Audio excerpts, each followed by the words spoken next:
ఈరోజు ప్రశ్న, who is the female chess champion recently one the world rapid chess title? ఇటీవల ప్రపంచ rapid chess title కైవసం చేసుకున్న మహిళా చెస్ ఛాంపియన్ ఎవరు? ఆప్షన్స్: హారిక ద్రోణవల్లి, వైశాలి రమేష్ బాబు, దివ్యా దేశ్ముఖ్, కోనేరు హంపి.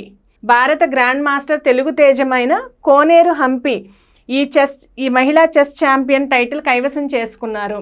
అమెరికాలో జరిగిన ఫిడే వరల్డ్ మహిళల చెస్ ఛాంపియన్ గెలుచుకోవటం ఈమె రెండవసారి. మొదటిసారి 2019 సంవత్సరంలో గెలిచారు.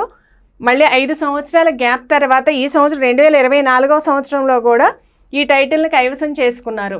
11 రౌండ్లలో 8.5 పాయింట్స్ తేడాతో ఇండోనేషియాకు చెందిన ఐరిన్ సుకందర్ను ఓడించి ఈ టైటిల్ని ఈమె గెలుచుకున్నారు. కోనేరు హంపి భారత ప్రభుత్వం నుంచి ఇప్పటి వరకు అర్జున అవార్డుతో పాటు పద్మశ్రీ పురస్కారాలను కూడా పొందారు.